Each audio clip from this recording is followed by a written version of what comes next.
Ashama akkam jirtu? Bakka jirtanitti nagaan isiniif haa baay'atu.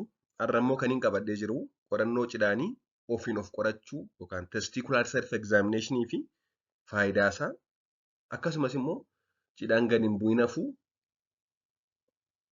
maal rakkoo akkamii fida? Maal beekuu qabna kan jedhu waliin ilaalla. Mee waa'ee cidhaanii akka armaan gaditti hin qabadhee jira. Chaanalii kanaaf haaraa taanaan subscribe gochuun maatii ta'aati. Yoo gaaffii qabaattanis koomentii jala naa kaa'a. Amma gaasumaan gara mata duree kiyyatti hin darba. Qorannoon cidhaanii ofii taasifamu yookaan cidhaan ofii qorachuun kaanserii cidhaanii jalqaba irratti yookaan sadarkaa jalqabaa irratti osoo inni jiru argachuuf yookaan adda baasuuf gargaara. Kunis egaa faayidaan isaa maalidha? Kaanseriin cidhaanii yoo sadarkaa jalqabaa irratti adda ba'ee carraan yaalamee fayyuusaa baay'ee ol ka'a. Kanaaf kaanserii cidhaanii sadarkaa jalqabaa irratti adda baasuuf cidhaan ofiin cheek gochuun ofiin ilaaluun baay'ee murteessaadha jechuudha. Kunis kan taasifamu yookaan cidhaan ofiin qorachuun ji'atti yeroo tokko taasifame gahaadha. Ji'atti yeroo tokko qofa cheek of goonaan gahaadha. Yoo danda'ame immoo kan isaan cheek of godhan yookaan of ilaalan kan nuti of ilaaluu qabnu qaama keenya bishaan ho'aadhaan dhiqannee erga qaama keenya bishaan ho'aadhaan dhiqannee booda osoo ta'e gaariidha. Sababni isaas yeroo qaama keenya bishaan ho'aadhaan dhiqannu gogaan naannoo cidhaanii ni laafa waan ta'eef egzaamaa gochuuf yookaan of ilaaluuf baay'ee salphaadha jechuudha.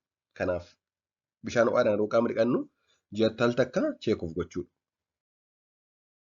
Inni itti aanu akkamitti of qorannaadha? Akkam goonee of ilaalla yookaan of qoranna kan jedhudha. Tokko fuuldura daawwitii yookaan mastaawwatii dhaabannee ilaalu. Fuuldura keenya mastaawwatii keenya yoo baay'ee keessaa tokko dhiitameera ta'e yookaan jijjiirameera ta'e ilaalu. Inni itti aanu immoo qaqqabuun ilaalu. Cidhaan tokko tokkoon harka lamaan gidduutti suuta jechuun qabanii ilaalu. Quba guddaa fuuldura kaa'uudhaan quba sakaan immoo duubaan kaa'uun suuta naannessuu. Cidhaan lamaan wal bira qabuun kompeer gochuu.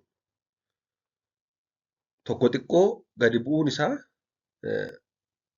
tokko immoo xinnoo ol hiikuun isaa yeroo hedduu waan nama yaaddessu miti noormaaliidha. Haa ta'u malee jabinni addaa tokko irratti jabinni tokko baay'ee jabaa ta'u ta'e tokko immoo dhiita dabalataa yoo qabaate guddinni isaa baay'ee yoo wal caale yeroo tokko dhukkubbii yoo qabaate yookaan saayiziin isaa baay'ee garaagarummaa guddaa kan qabu ta'e ulfaatana haaraa yoo jiraate qalbeeffachuu qabna jechuudha. Akkas gochuun ilaalla. Yeroo akkas egzaamaa hin goonu dhiita jabaa yookaan dhiita haaraa ba'u yoo argine cidhaan tokko guddachuu yookaan dhiita'uu yoo argine yeroo qaqqabnee ilaallu dhukkubbiin yookaan ulfaatinni hin baramne yoo nutti dhaga'amu jijjiirama bifaa yookaan bocaa yoo argine waan maddaa yoo jijjiiramni kamii jiru argame saffisaan ogeessa fayyaa qunnamanii qorannoo barbaachisu taasisuun barbaachisaadha.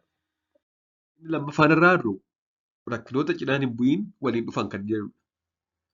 Undescended testis yookaan cryptorchidism isa jennu. Noormaalii cidhaan qaama dhala namaa alatti argamu.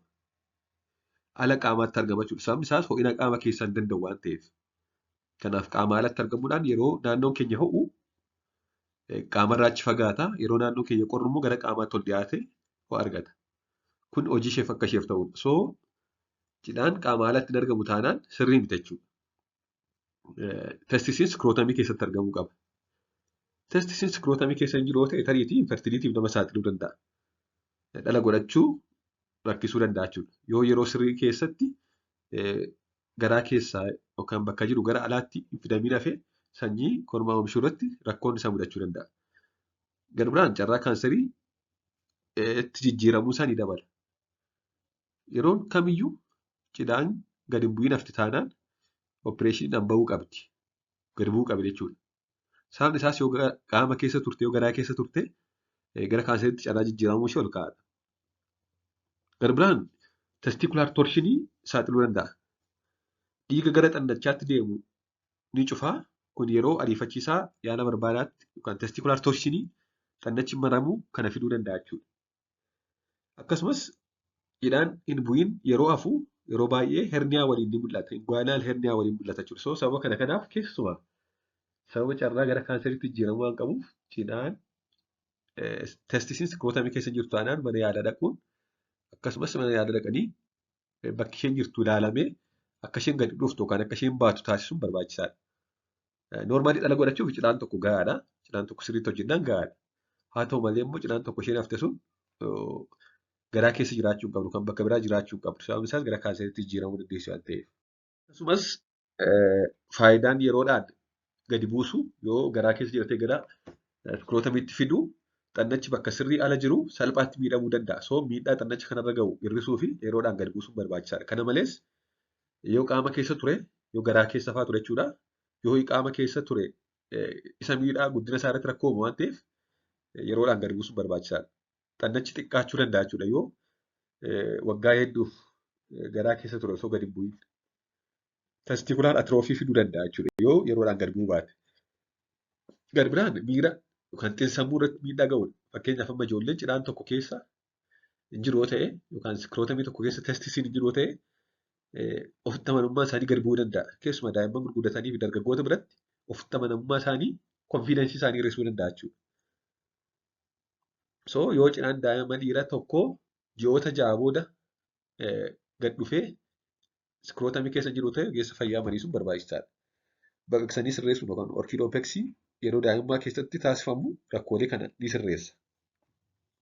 Irra deebi'ee kan inni kaasuu barbaadu hariiroo cidhaan hin bu'iin yookaan andiseen testisii fi maseenummaa yookaan fertilitii gidduu jiru isa jedhudha.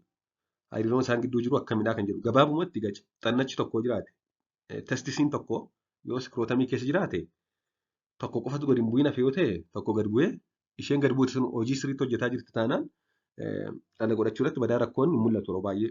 Haa ta'u malee baay'inni sanyii kormaa xiqqaachuu danda'a.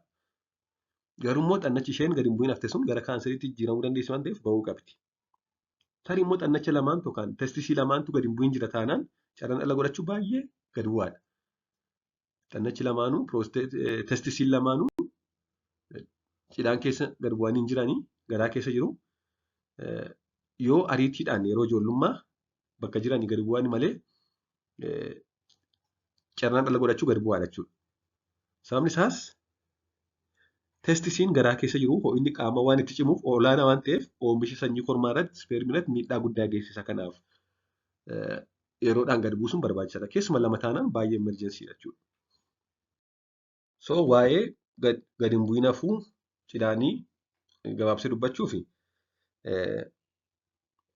daa'imni tokko xannachisaa yookaan xannachi sanyiin kormaa sun isheen testis jedhamtu sun gadi hin buune cidhaan keessa hin jirtu taanaan yeroodhaan qorannoo taasisuun barbaachisaadha. Eessatti argamti? Bakka isheen argamtu immoo ilaalanii yaala argachuun. Daa'imni tokko cidhaan isaa keessa hin jirtu taanaan testisiin suni waggaa tokko gaditti baqaqsanii yaaluu yookaan orkiidoopeksiidhaan yoo yaalame carraan dhala godhachuu kan sanyii kormaa oomishu almost ol ka'aadha guddaadha jechuudha. Baqaqsanii yaaluun yeroo dheeraa booda yoo taasifame fakkeenyaaf erga mucaan waggaa 20 ta'e booda yoo taasifame miidhaa kanaan dura cidhaan sanarra ga'e hin deebisu. Kanaaf yeroodhaan jiramoo